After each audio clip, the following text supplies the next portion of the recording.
let's take a look at our top selections for Hi, everybody. Dan Illman, Mike Beer, kicking off the graded stakes portion of the Saturday Preakness card at Pimlico with race number 2, the Grade 3 Gallorette. These are fillies and mares going 1 1/16 on the turf. Before we get to the analysis, head on over to drf.com/Preakness for the Preakness Day betting strategy guide. Of course, they'll cover the Preakness, the Black-Eyed Susan, the full card with wager recommendations and lots more. Here's the field for the Grade 3 Gallorette Stakes. Boy, Brad Cox and Florent Giroux are just loaded this weekend. They're live at Keeneland on Friday. They're super live at Pimlico on Saturday. They've got the 7-5 morning line favorite in the Gallorette, and the class-dropping Juliette Foxtrot's the horse to beat. Yeah, I mean, I guess she is. It does sort of feel like they've just found a really good spot for her here finally, Dad. I mean, she's, acquitted herself pretty well against some of the top fillies and mare turf horses in the country in her recent races, and she has trouble beating those horses, but this time she's the horse to beat. We take a look at the Timeform US pace projector for this race, and Timeform US is expecting the pace to be fast. And the 7 Habuda Kaba, this is a horse that's very fast out of the gate. I think there's a question as to how good she is, and I really wonder if the 6 Storm the Hill and the 1 Juliette Foxtrot are going to battle her. I think they're going to let Habuda Kaba go, and while it's an advantage for that mare, I still think she's going to come back to this field. Yeah, I sort of agree with you here. I mean, I didn't really feel like this was going to be a fast-paced race. Now, I'm conditioned to watching the ridiculous riders in New York who never go a fast pace. So I'm sort of looking at these turf races and expecting them to walk early. Maybe they won't be walking, Dan, but I doubt they're going fast. Number 1 is Juliette Foxtrot. And boy, I don't know how much more money I can lose on Juliette Foxtrot. I just seem to like her every time. And whether it's Uni or whether it's Vasilika or whether it's Got Stormy or whether it's Rushing Fall or whether it's Beau Recall, she's just unable to get over the hump. But you look at her form, 3 triple-digit Beyer speed figures in her last 5 races, the tactical speed to sit a good trip just off the lead. There are a lot of things to like here other than I'm starting to get a bit tired of her act, but the class drop probably makes a lot of difference. It probably does. I mean, in a lot of ways, she's probably the horse you're supposed to take in here. A good race seems likely to get it done. I was pretty turned off by her last race. Not that I expected her to win at Churchill last time, but I didn't think she ran well at all that day. Prior to that, though, her Jenny Wiley was actually pretty good.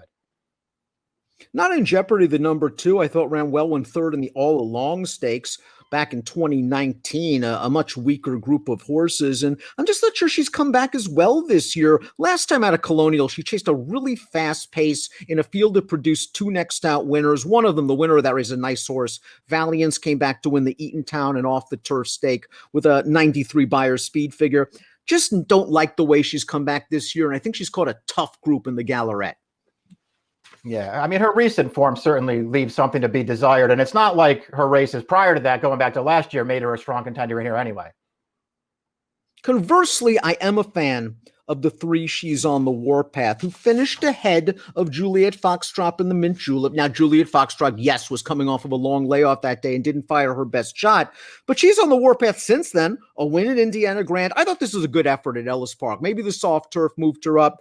She went a pretty decent pace. I thought she kicked on for home a little bit early. The other 2 pace horses in this race did not fire at all. We watched She's on the Warpath in the stretch, and she's just going to get run down by a horse that got a perfect closer's trip. English Affair saved every inch of ground until she came out in the lane, and she collars She's on the Warpath. She's on the Warpath doesn't need the lead to win. She's not going to be on the lead here. I think she's okay.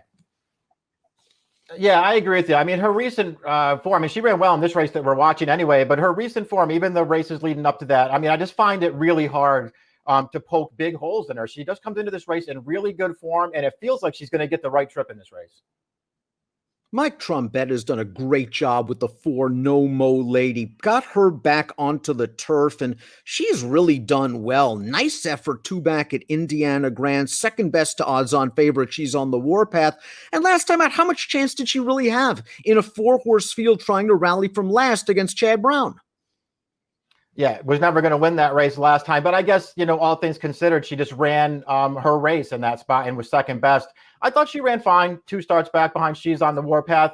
Overall, I thought that trip really worked out for her, and she just wasn't good enough, but she ran fine that day. Wicked Awesome has entered main track only. We don't want to see Wicked Awesome. We want good weather on Saturday for the Preakness. Storm the Hill is the 6th. First time Michael Maker. We know that's a big move. We haven't seen Storm the Hill since January when she ran this race, and she caught a good field at a distance that's a little sharp for her. 5.5's a little sharp. She's down towards the inside. She ran into Jolie Olympica, who came back to run what? Second in the Grade 2 Buena Vista with a 96. Won the Grade 2 Monrovia with a 103. Second in the Grade 1 Jenny Wiley made Rushing Fall run with a 102. Storm the Hill was probably in too tough at a distance that's too short, and I'm not too worried about the layoff with Maker. This is a very intriguing runner. Yeah, this horse is very interested in here. I'm struggling to decide what I think her best distance is, Dan, and then sort of what I think her best game is. Does she want to be up close to the pace, or can you just take her back and make one run? Maybe she can just do anything. I don't know. She's run some good races, but she's also a little bit inconsistent, and that worries me about her coming off a layoff. Taking a look at this entry card, Mike, I noticed you were very, very clever when you talked about the ridiculous riders in New York. You picked a race where there are no New York-based riders. Are you trying to say that I chickened out? I did not chicken out. I will say that anywhere, anytime, as anybody who's watched New York turf racing knows, it's a little bit ridiculous. This horse, the 7, may actually be on the lead in here. I doubt she's good enough to wire this field. Habuda Kaba, yes, she was able to. In a row, by the way, you tried to get me into trouble. She was able to get to the lead last time out in the all along. She was tired coming off the rail, and Chad's horse, Nay Lady Nay, ran her down. I thought that Forrest did the exact right thing. Short field, try to just bottom the field out. It didn't work out. She's going to try to make the lead here. I agree with you. She's in too tough. Varenka is one of our favorite turf fillies. She has such a powerful kick. I have some questions to ask regarding Varenka. One, are you concerned that she hasn't come back as good this year as she was last year, or do you attribute some of her losses to circumstances? Two, are you worried that Graham Motion is putting blinkers on? Do you think that's a sign of desperation? I know Graham has very good numbers with the move, but do you think Varenka is really the kind of horse that needs blinkers? Yeah, those are two things that really worried me about her. I don't think so far that you could say that she's improved so far from 3 to 4, because she hasn't.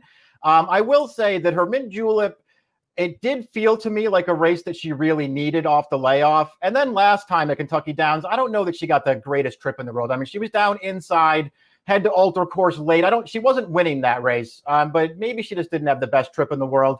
I was a little bit encouraged, Dan, when I looked up motion stats, putting blinkers on, especially with non-maidens in turf races. The numbers are actually very good. So it feels like he does it with a purpose. We'll see if she can get the right trip in this race. I'm going to give her one more chance to show up and run one of her good races. I think one of her good races could beat this field. I agree with you. We throw up the picks in here. Mike's going with Varenka. And if the pace projector is right, if the red bar scenario is there, Varenka's going to be loving it because she's likely going to be coming from last. And you could make the argument she has the best kick of any horse in this field. You're going with Varenka over the logical favorite down towards the inside, Juliette Foxtrot. She's on the warpath for me, Mike. I liked her when she was entered on Derby Day. I kind of liked the fact that she was scratched because that was a tough spot. I think this is a good spot for her.